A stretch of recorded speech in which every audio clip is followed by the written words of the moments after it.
Hi, my name is Mike Dillard, and this is Self-Made Man, the podcast for those who want to leave their mark on the world and create a legacy of honor, integrity, and achievement in every aspect of your life.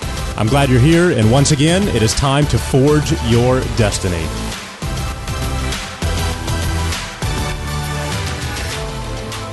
Holy smokes, you guys are in for a mind-blowing interview today about the future of online marketing with Joe Schriefer.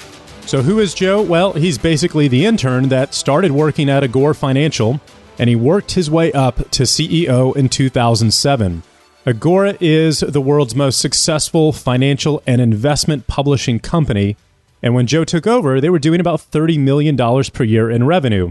Today, under his leadership and guidance, they're about to crack $300 million, which is absolutely phenomenal. So how did he do it?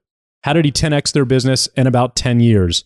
Well, simply put, he recognized the value and the power of copywriting, and he put 100% of his focus into building and training the most successful group of copywriters in the world.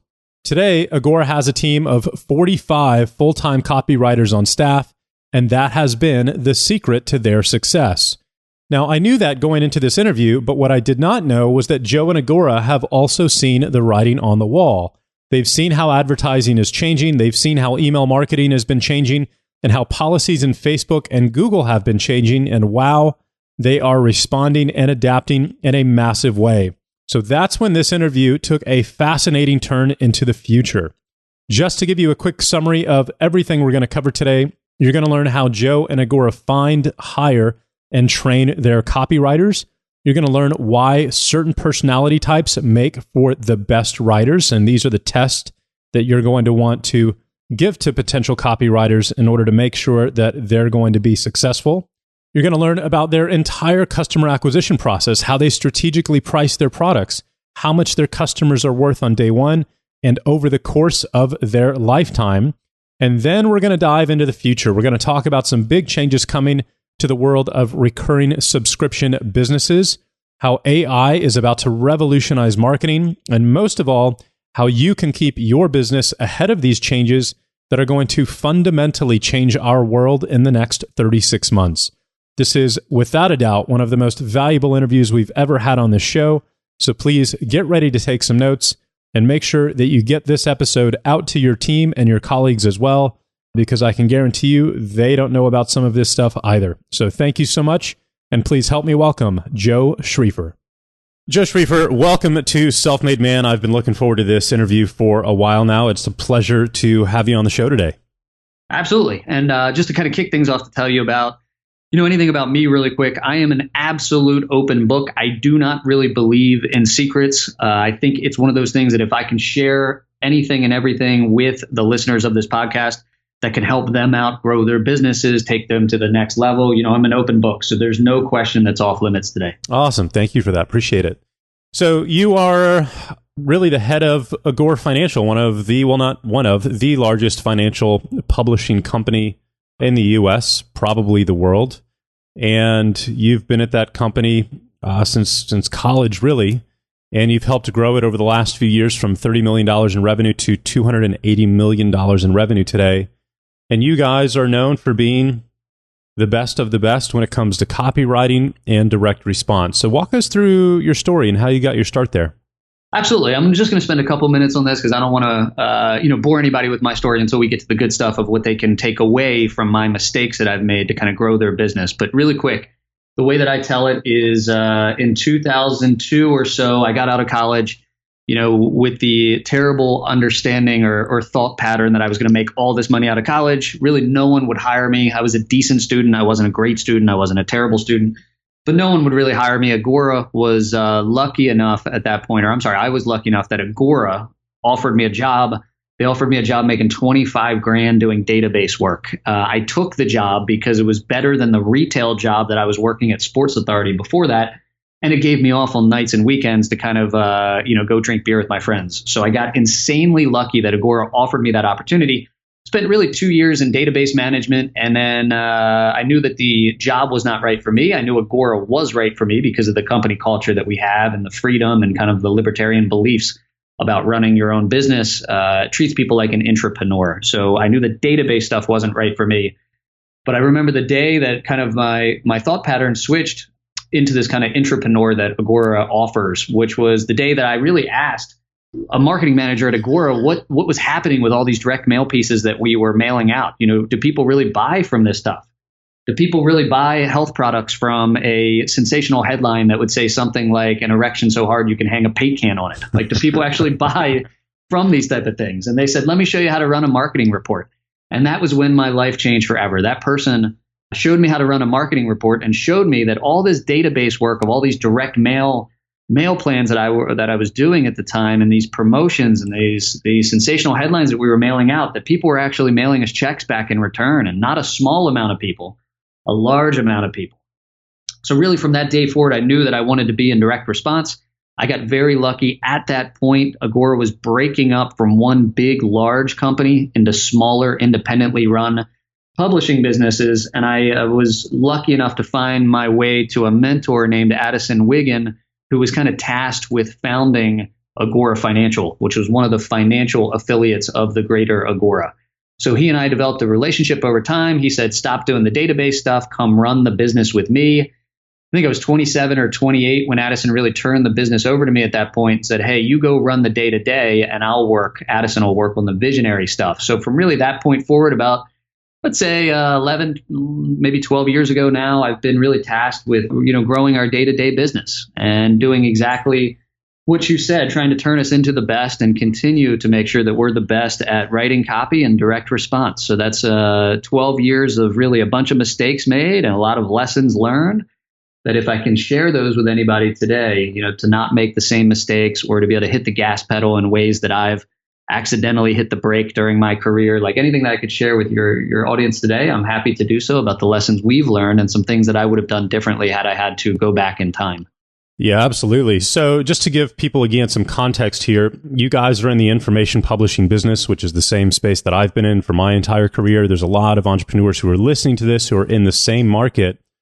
And if you're an information publisher on the small side, if you're doing $5 to $10 million a year, you're doing really well. That's kind of known as a breakout brand, if you will, if you're at that level. So for you guys to be doing $280 million in the same space is just absolutely phenomenal. So this is just such a big opportunity to learn from you guys. Where should someone who is in the information marketing business start? What should they focus on, and what do they need to have in place to really succeed and grow like you guys have? Sure. So everything that I'm about to tell you comes from a book that people could buy. I've got no financial interest in the book. It's called Ready, Fire, Aim. I think you've mentioned it in the past. Is that right, Mike? I have. Yeah, Mark Ford was our second or third interview here on the podcast. Fantastic. Okay, so I'm going to rehash some of his ideas really, for everybody very quickly. So it really depends on, what someone should focus on should depend on the stage of their business. If they're a brand new business, then obviously what they should be focusing on is product creation and selling, right? And that becomes different as the business becomes bigger. So for the first couple million in sales, I would say if there's an entrepreneur out there in the info publishing business, all of their time should really be dedicated to what am I actually selling? What's my offer? How do I make sure my offer is unique? And then how do I grab attention through a sales letter or through a webinar or some type of other, sales vehicle to make sure that my message can get heard? So apart from product creation, I would say is number one, sales copy is number two, and then really media buying is going to be number three. Of course, this is elementary, but what I always say to our guys internally is it's kind of like that old proverb of, if a tree falls in the woods and there's no one around to hear it, does it make a sound? So the same thing can happen with your sales letter. You can have a 10 or 20% converting sales letter, but if you can't get eyeballs on it, do you ever really make a sale? So that's kind of really the third component of it. Really, it's product creation, it's sales copy, and it's media buying. For the first couple million, I would say that product owner, that entrepreneur should really only be focused on those three things. Don't worry about tiny little tweaks to your order form that could add a 1% conversion increase. Really go big game hunting on those first three things. Of course, as the business progresses, then that skill set's going to have to change. You get north of that number that you just mentioned, like north of 5 million, 8 million. then it can't be a solopreneur business anymore. You're going to have to start to hire a team because you want to make sure that you can get the smaller stuff off of your plate. So that changes the role. So from that like 5, let's say 10, $15 million phase, now you're getting into a little bit more adolescent phase of a business, maybe even a mature phase of the business, depending on the market size. And you're going to have to start to build a team around you. When you get somewhat north of that, then you're really going to need some professional managers, because as we know, a lot of solo entrepreneurs may not make the best day-to-day business runners, right? The visionaries may not always be the execution people. So it always changes. I would recommend that the easiest way for someone really to grasp all that, really pick up a copy of Mark Ford's book, Ready, Fire, Aim. So because you guys have covered it a couple times and because Mark's already been the guest on the podcast, I don't want to really rehash his ideas too much. But I would say that for us, that is our playbook. That is our guidebook. That is our roadmap. And we really adhere to it. So it's not some kind of BS in a book that, can sell a book, but we don't adhere to it. We're actually adhering to that. And it's scarily accurate, like really, really scarily accurate. So there are things that I've violated in that book that I now looking back, I realized how right Mark was and how our business could have succeeded faster if I would have just accepted, what Mark was saying. So that is the roadmap. I would say read Ready, Fire, Aim. But for the first couple million, focus on product creation, focus on your sales letter, and focus on media buying. Those are the big 3 that we're always looking at. What was the mistake that you made in the book that you went against? I would say waiting too long to get professional management in place. So like you mentioned, when I kind of took on the day-to-day area of Agora Financial, we were probably a $30 million company. And I let my ego get in the way because I was very young and I wanted to hire a lot of people. I wanted to be like an empire builder. I thought it was kind of fun to go to these little parties amongst my friends and say, oh, well, we have 50 employees that are reporting to me, right? Stuff like that. But what I realized at the time was that my ego was really getting in the way, that what I should have done is recognize that if I'm the most important person in the business, then the business is going to be constrained by me. So what I should have been doing is hiring people smarter than I was and then putting them in leadership positions to run areas of the business that I was not as good at. But and all that's outlined in Mark's book. So again, I don't know what the actual revenue target that he believes you should begin to do that. But let's say it's $50 million. If you were to hit 50 million, you really, really need to go out there and find professional managers at that point. If not, your business is going to be constrained by growth. And again, you could size that down based on the size of the market that info publisher is going after. For us, the financial publishing business, as you know, is a pretty large market. So that 50 million is probably right for us. But if you're in a smaller market, maybe that's a $2 or $3 million market size for you.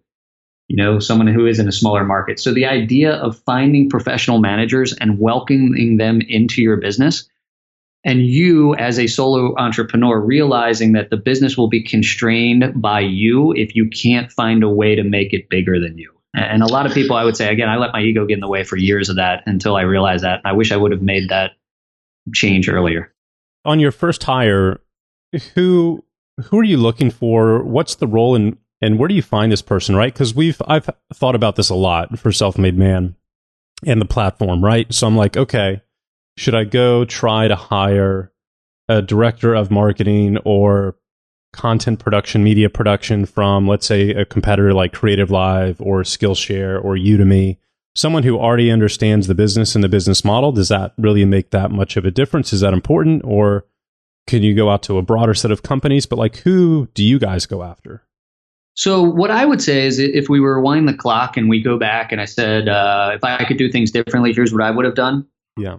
What I would have done is I would have first identified what I believe I'm bad at. And then I would have hired for that skill set that I was bad at. So that's going to change, obviously, for everybody's, business. If they are an amazing copywriter, but they suck at media buying, then go hire a media buyer, right? If you're a great media buyer, but you're getting by with mediocre sales copy that you're writing, go hire a world-class copywriter. If you're really good at ideas and media buying, but you really suck at HR and management of people and leading people, then go hire that person. So I don't think there is a one size fits all. I think it's really taking a deep self-assessment of what you like to do, and then looking at all the stuff that you're putting off in your business, identifying why you're putting that off because you probably hate it, and then say, let me go find that type of person. And then your second half of your question is, where do you find that person, right? So that's the deeper one. I think the easier thing is to identify what you're bad at and know that you want to commit resources to hiring what you're bad at. How you find that person, I think for us, how we found the majority of the good people is literally through networking, which is not a great answer. We have not, rarely have we ever written an ad and attracted someone cold to our business who's ended up being a superstar. Most of the time, it's just been through networking and word of mouth and trusting relationships that could offer us referrals. So I would say that if someone's business is growing and they're not dedicating a pretty significant amount of their time in networking and offering value to other relationships in turn for being able to call in a favor when it's needed for that relationship, then I would say someone's going to have a very tough time really finding superstars in the long run. Because again, if they're delegated to just go after cold traffic type of employees, I think it's a long road to grow your business. So establishing that network, identifying what you're bad at, and then using that network to try to find somebody to partner with who can handle all the stuff that you're bad at is by far and away, I think, a very important skill in scaling that business. That's what we're doing right now. So to answer your final part of the question, I'm always looking for copywriters. I'm always looking for media buyers. We can never have enough of them. So I put out as many feelers as I possibly can. We're also looking for publishers in our business, which are effectively like the CEOs of our business, people that are responsible for multiple products and the profitability of those product lines. So I spend a decent amount of my time really just trying to add value to a lot of people to eventually try to call in that favor when I may need it. Very cool. Very cool. When it comes to hiring a copywriter, that's been an interesting challenge for someone who's, let's say, a leader or an expert in the information business, meaning you have an area of expertise, you're the one writing the book or the product, and you're probably, because this is your first business, selling that product and writing all of the marketing materials yourself. I mean, that's how all of us really got our start, from myself to Ryan Dice to Frank Kern to everybody, right? And making that transition of outsourcing the copywriting to someone else has been a challenge, because I found that, especially if you start that way where you're the expert and you're the one teaching and essentially in the leadership position, people are subscribed to your products and your audience because they want your leadership, right? They want your expertise, not someone else's. And they start to learn your voice, right? My audience knows when I'm writing an email and when I'm writing a sales video or a webinar or whatever it may be. They understand my style and linguistics. So how do you outsource your voice?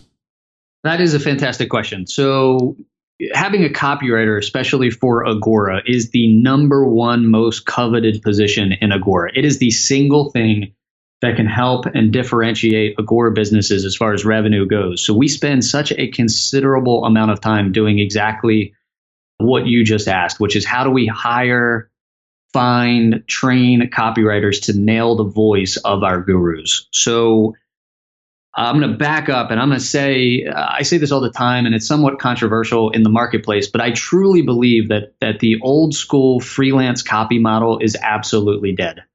I think it's dead for a couple reasons. So if I were a entrepreneur out there with an info publishing business who wanted to be able to scale up my business by hiring a copywriter, I would not go to the freelance market. And there's a couple reasons for that.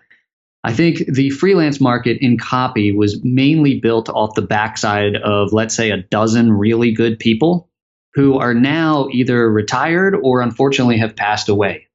And what that's done in that place is it's given birth to these hundreds or thousands of writers in the freelance market who are not very good at what they do, who all want to go become a freelance copywriter. So the guys that really made it work are either dead or they've retired. The people that are out there are really like these hired guns that I think have the ability to really hurt your relationship with your customer list. Because as you know, probably, Mike, from trying to hire these guys, you go out to the freelance market and you say, hey, you're a freelance copywriter. And then you spend 3 weeks to a month negotiating fees. Oh, I'm going to give you a $5,000 flat fee, $2,500 now, $2,500 on delivery, and I'm going to give you a 4% royalty. Like, you spend 3 weeks of your life as a business owner negotiating these contracts, And then the freelancer says, great, I've got a 3-week period in October that I'll write your copy. And then they don't really get to know you. They don't get to know your customers. They don't get to know your voice. And then they turn you in a package that is going to be doomed for failure before it's even started. So for us, what we have done is taking the much longer road of bringing copywriters in-house and really indoctrinating them in all of our gurus. I want them to go sit with our gurus for a month and not say anything. I want them to study what our gurus do. I want them to study what that guru eats for breakfast and see how they go about their day. And I don't want them to say anything to the guru for a month. I want them to get to know everything about that guru's personal life. I want them to read everything that the guru's ever put out.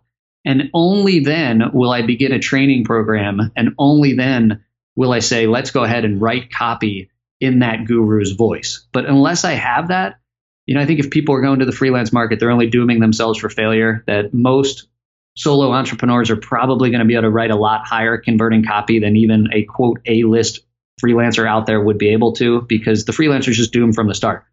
So that's a long-winded way to say that if someone really wants to scale up their business, I would invest the time in building, training an in-house copy team. And it's going to take a long amount of time, but it will pay dividends when it eventually happens. And I can go through time and time again mistakes that we've made in hiring copywriters. I can tell you about cool stuff that we're doing to hire copywriters if that's an area that you'd like to explore some more. Yeah, sure. I mean, that would be the next logical step, right? Where do you find these people? How much experience should they have, from the beginning? And let's say you've got 3 candidates. Is there some kind of litmus test that you give them to help, find the final one?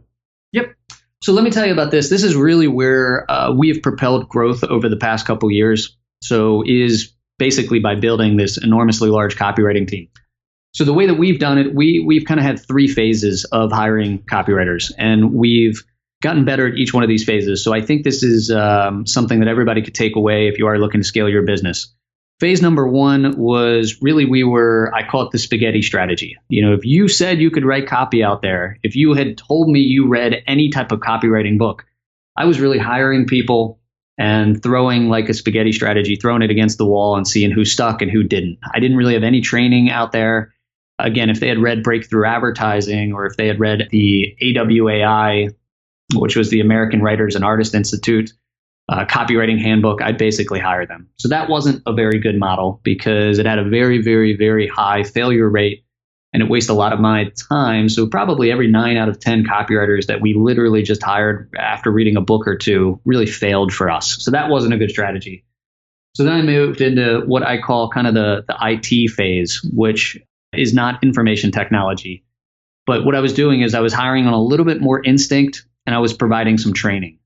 So in that phase, what I would do is I would engage with someone who had read some copywriting books. Maybe they had written some freelance copy out there, and I would get them to take a couple tests. I'd get them to write me a 1-page sales letter selling me on a book that they were interested in, that they were reading, that they thought would improve my life.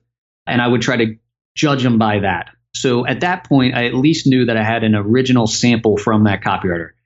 Side note, I don't really look at anyone else's samples out there because there's a lot of people out there who will send me samples that I don't believe they actually wrote. Like there's probably copywriters, ex-copywriters of mine that are shopping around samples that are quote unquote theirs that really are not theirs. I may have rewritten 95% of that sales letter, but they're shopping it around as theirs. So I don't really believe in any samples. I get everyone to write me a brand new sample that I assign to them. So I was hiring on that instinct of, hey, I think this person's got it because they wrote me a decent 1-page sales letter on a book. And I know it's their original copy because I just assigned them the thing 30 minutes ago and told them they had a 30-minute deadline. Wow. Then I provided training. So that was kind of the T phase of the IT phase.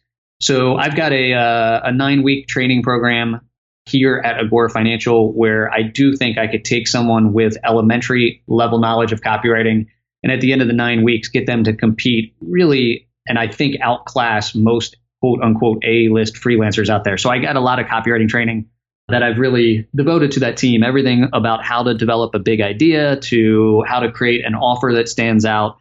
And then all of the conversion and economics that go into direct response that a copywriter should know, how to buy some media, what things are or are not allowed on media sources. So that was kind of phase 2. Phase 3 is a new phase that I'm entering, which is really doing what I did. And I'm happy to give this away to your audience if you'd like. We'll figure out a way to get it out there. But what I did is I hired a very expensive high performance management consulting team. And I said, let's do really, really deep dives from a personality based level of our copywriters. So we have about 45 different copywriters right now. I would say 15 or 20 of them are really succeeding in their career, and the other remaining balance of them are either brand new or having some failure in their career right now. So that's kind of the way our team looks. So I hired this very expensive set of consultants, and I said, let's do deep dives about what actually makes a good copywriter. What is hidden in this copywriter's personality?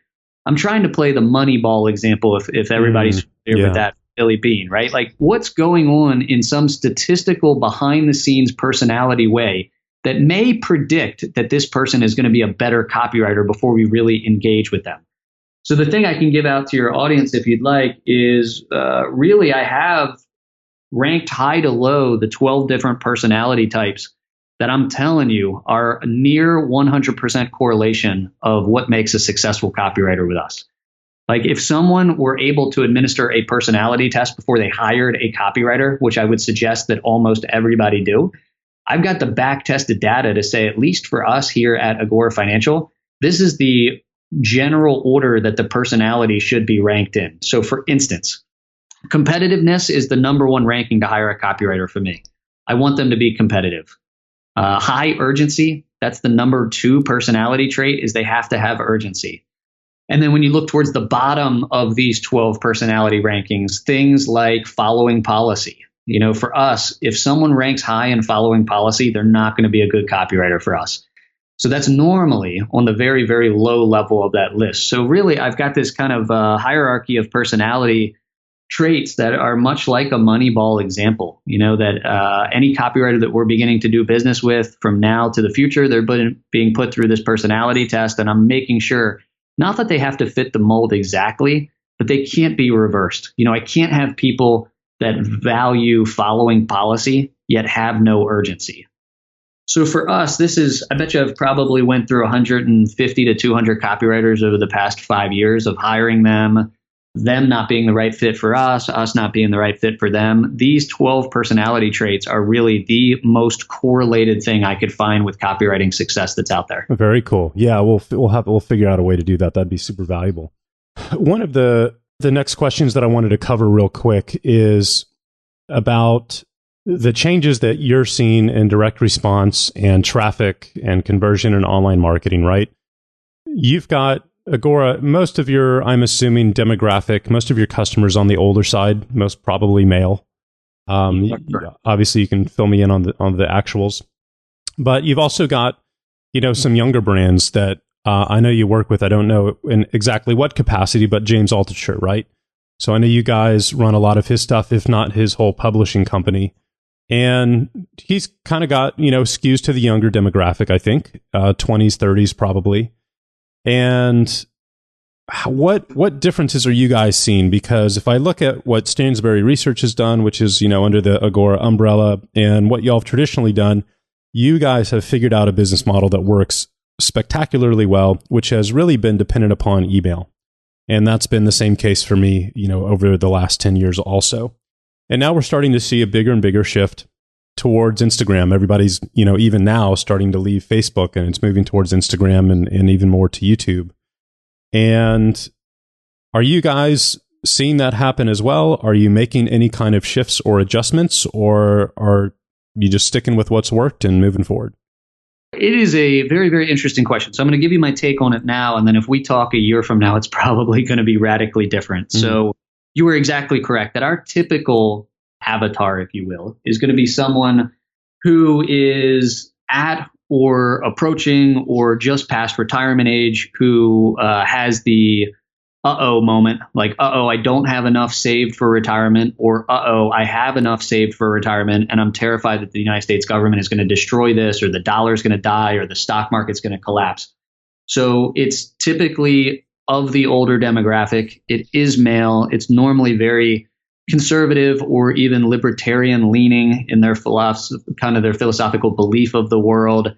And it's at that moment. The only caveat to that is exactly what you just said. We are the publisher of James Altucher's business. So we own Choose Yourself Media, which is James's kind of brand. James is a brand new type of guru with us that, as you said, and you nailed it perfectly, is marketing to a younger demographic that we yet do not understand really how to get to. So Agora has been good, very, very good. And we at Agora Financial have been good in really acquiring a customer through channels like direct mail, channels like Google or Facebook or email buying, and then monetizing that customer through email buying. We see that shift in deliverability rates going down.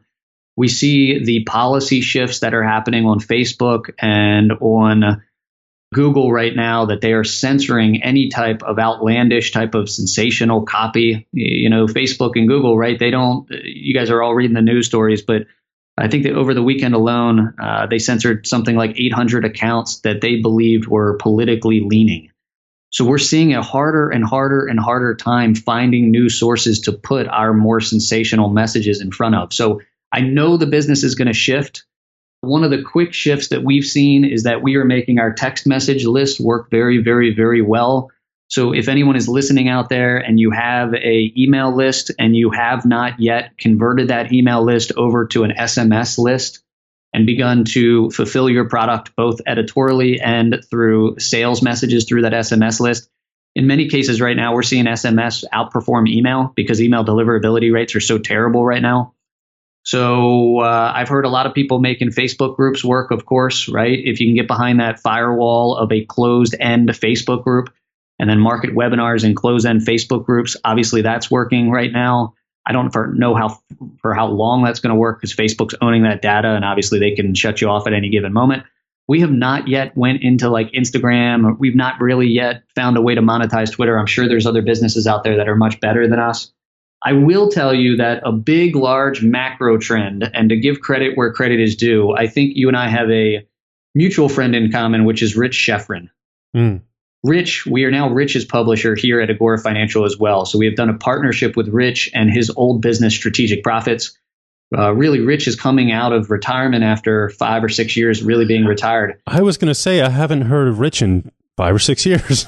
Yeah, so I'll tell you, like the Wayne Gretzky quote, right, about how he was able to score so many goals. He skated to where the puck was going to be, not to where the puck is. Mm-hmm. So to answer your question, like where is that puck going to be to acquire customers and everything? So credit where credit's due. This is Rich's idea. This is why he's coming out of retirement and why we're going to help him kind of relaunch himself into that space, which is, everything's moving in data, right? If you do not own your customer data and are able to remarket, retarget, create lookalikes on your own customer data in multi-channel marketing or even omni-channel marketing, then everybody's making a grave mistake. So one of the things that we're building with Rich right now that is not launched yet, which is going to be really a customer data platform whereby when you have a customer, you can data match them through every other source that they have. So if you just have an email address on your list, the project that we're working on with Rich is basically an enormous identity graph that has a ton of identity resolution on the back side of it. So if you can upload your customer list into this thing and all you have are emails, we're going to tell you their phone numbers. We're going to tell you their mailing addresses. It's all going to be anonymized. You're going to have to push it to a third party that's able to de-anonymize this data. So it's not like we're violating privacy policy. But we're basically going to hand you the tools that people like Google and Facebook are using to create lookalike audiences, but we're going to allow you to do it off of your own data and to better get lookalike audiences, everything like that. So that's definitely where the puck is going to be, whether that's targeting your customers on Twitter or targeting your customers on Instagram or still via email or SMS or direct mailing them, whatever it might be, it's going to be omni-channel marketing through owning your customer data. And we're working on a cool tool right now that for just a couple cents, it's going to allow any site visitor that you have to your site, really for us to give you anonymized data about everything about that customer just by you placing a pixel on your website and that customer being cookied then. So that customer hits your website. Again, we're going to be able to tell you their email address. We're going to tell you their phone number. We're going to tell you their direct mail address. We're going to tell you their TV address if they have a smart TV, so you can target a 30-second, let's say, short form infomercial to them specifically sitting at home who just looked at your website 20 minutes ago. It's going to be a lot of wild stuff. So it's all going towards data. It's all going towards AI. I think the Twitters always are going to change. The Facebooks are going to change. The Instagram's going to change. But owning your customer data is going to be where it's all going to be at some point in the near future. And again, that's credit for Rich. I'm not taking his idea. He's the one who shared it with me. And that's really why he's coming out of retirement. That is going to be where the puck will be. Yeah, that's fascinating. And that's, it's so interesting how sophisticated marketing has gotten over the last 10 years. It's just the amount of sophistication, if you want to be at the top level of this world, when it comes to online marketing, whether you're e-commerce or information, whatever it may be, the level of sophistication to hit that is just higher and higher. It's pretty amazing. And coming back to your question too, like we're definitely not just going to do what we've always done, because I think if we do that, we here at Agora Financial will decline and then eventually die. Because what we've traditionally done is rely on things like email to push out sensational messages. And that's definitely not where the world is going. Right. Every time if Mark Zuckerberg has to appear in front of Congress because he let sensational political advertising run during the last election cycle, like we damn well know he does not want to sit in front of Congress again. So he's just banning things left and right. So like any other true definition of insanity, right? If you continue to do what you've always done, expecting the same result, then you're insane. And that's definitely what we're thinking right now. We can't just allow our business to reside on what we've always done. Yeah, we couldn't agree more. We're holding a weekend event here in a couple of weeks in San Diego for 20 people with my buddy Jason Hornung, and ironically, the title of the event is Multichannel Marketing, because that's what we're moving everything towards as well. And absolutely, yeah, have to. So it's so amazing, right? Because you have kind of multi-channel or even omni-channel marketing. Being able to reach everybody with one message from all devices at one time. And then you've got that whole kind of predictive algorithmic based AI sitting on the backside of that. Is once you have all of that data, how can you determine a new market set that's about to be your customers before they even know that they're going to be your customers through machine learning and things, right? So maybe that we know that obviously for our market in financial newsletter publishing, no one ever really wakes up and says, hey, I want a financial newsletter today. Like we don't have that ability since we're not selling widgets. But maybe we know that if we study our customers well enough, that if you search for maximizing your Social Security, if you visit Yahoo Finance, if you click on an ad for the Motley Fool, which is one of our competitors, maybe if you do those three things, you're showing the propensity to turn into one of our newsletter customers at a massively high rate. So if we can get a list of customers who have that kind of predictive future of buying a newsletter and get in front of them through any channel possible before they even realize they're about to buy a financial newsletter, then that's just amazing stuff. Like you said, leaps and bounds above buying a list of your competitors and dropping a direct mail package. Right. Yeah, it's mind-boggling stuff. So when it comes to the overall business model, I think either Mark said this or Porter said this, but I'll never forget it. And it was basically he or she who has the ability to spend more to acquire a customer wins. And can you walk us through how y'all's business model is generally set up from an introductory offer through, maybe a monthly continuity through backends, and how do you build up that customer value? Absolutely. So our business model is really simple. We basically have three stages of our business model. First is going to be acquisition. Almost all of our financial newsletters are priced at $49 a year.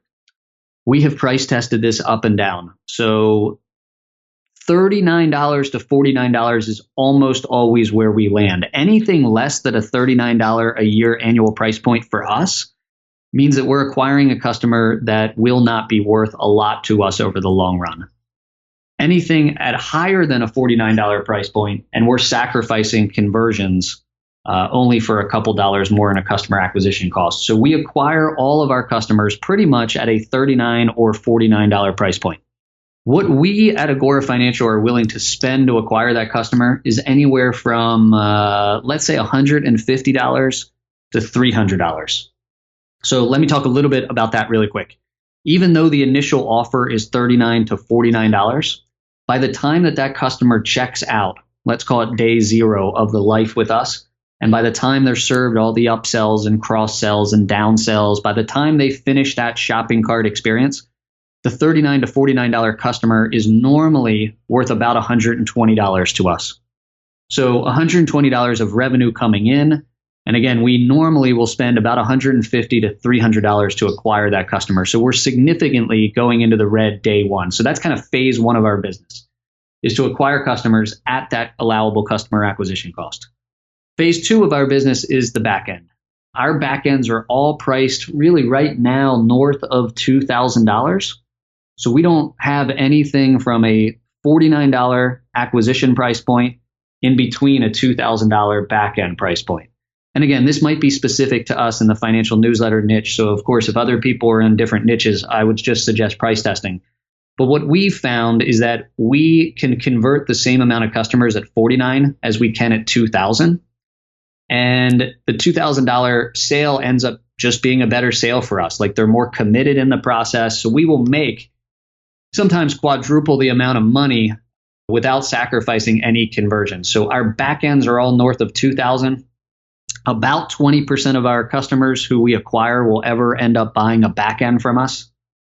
And then the third phase of this is going to be a bundled or lifetime version of products. So let's take. I'm gonna Stansberry. I think I bought Stansberry's lifetime years ago. So yeah, probably it was probably called the Alliance, I believe. They're Yeah. like. So if you look at we'll pick on one of our specific gurus. One of our gurus is a gentleman named Jim Rickards. He is the number one really macroeconomist in the newsletter space. He's done a ton of work with the CIA, the FBI, in developing kind of cool systems for them to identify potential financial attacks on the markets before they happen. I mean, he is a really amazing guru in macroeconomics. So Jim has a low price newsletter called Strategic Intelligence. Again, it's a $49 annual price point. Jim probably has 5 different back-end services now, all of which are $2,000 a year. And then we have a bundled service that is a lifetime called Jim Rickards Unrestricted Clearance is what it's called. I think we sell that for about $7,500 as a one-time fee, and they get everything that he does, all, let's call it 6 products, the 5 back ends, the 1 front end, for a one-time fee of $7,500.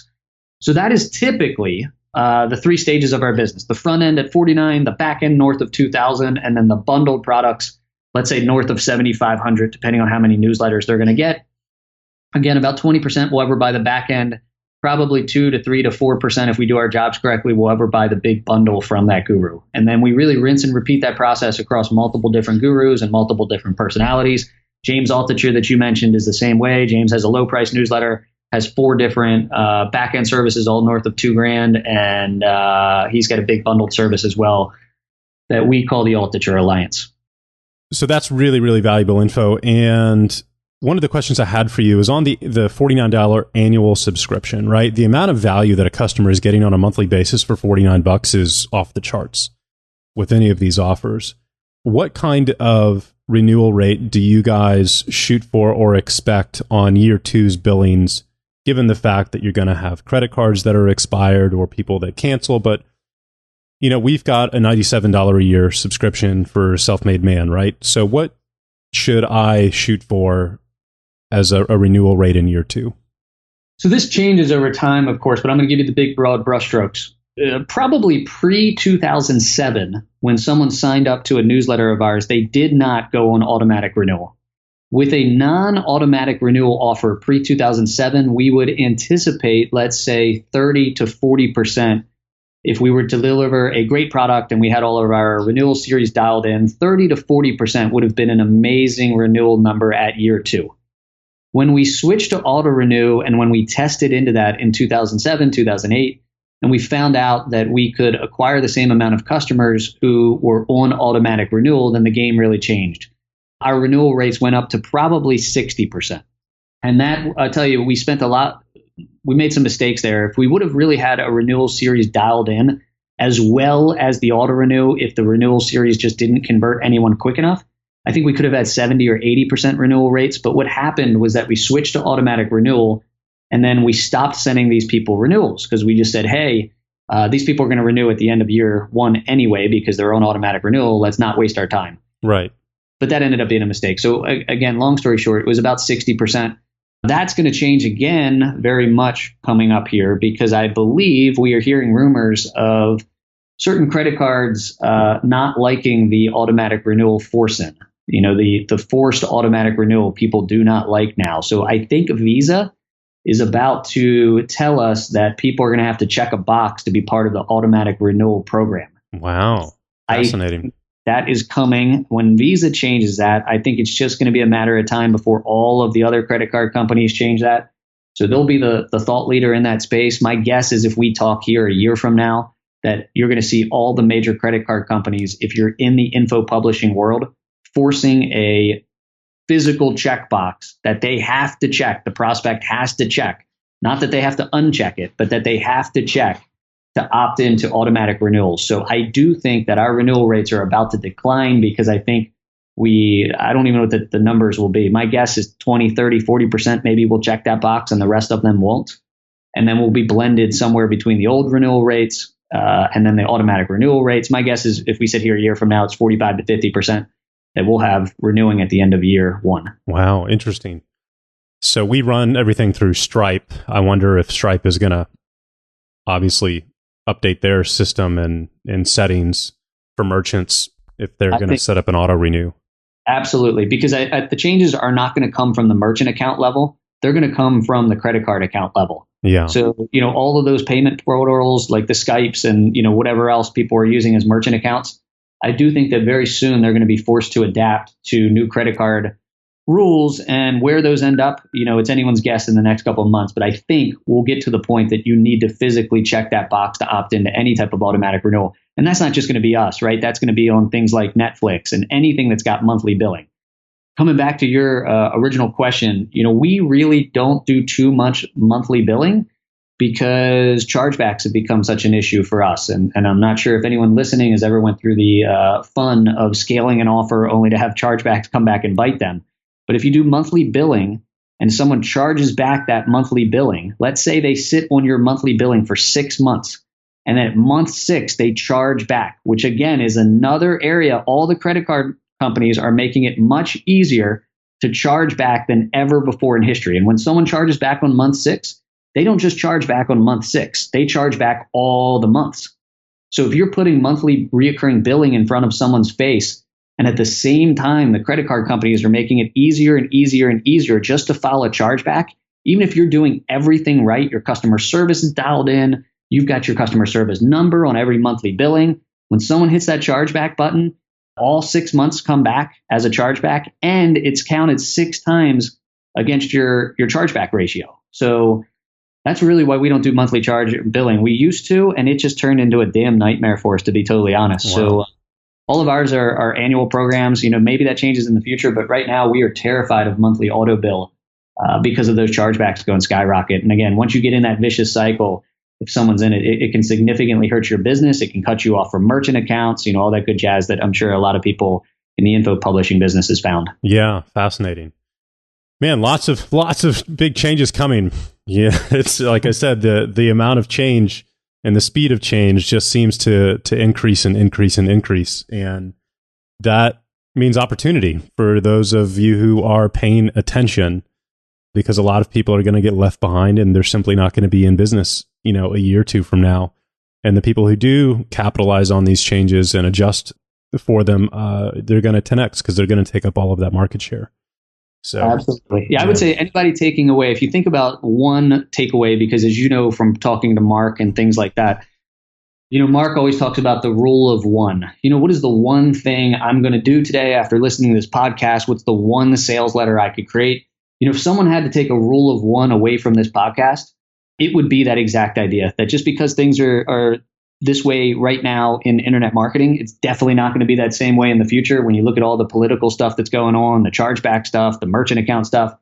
So if someone embraces that change, and then if they figure out how to own their data, that's the big thing that's coming. Just make sure that Facebook doesn't own your data, that Google doesn't own your data. And by that, I mean that if you're placing a Facebook retargeting pixel on your page, that's not your list. That's Facebook's list, right? If you're placing a Google retargeting pixel on your page, that's not your list. That's Google's list.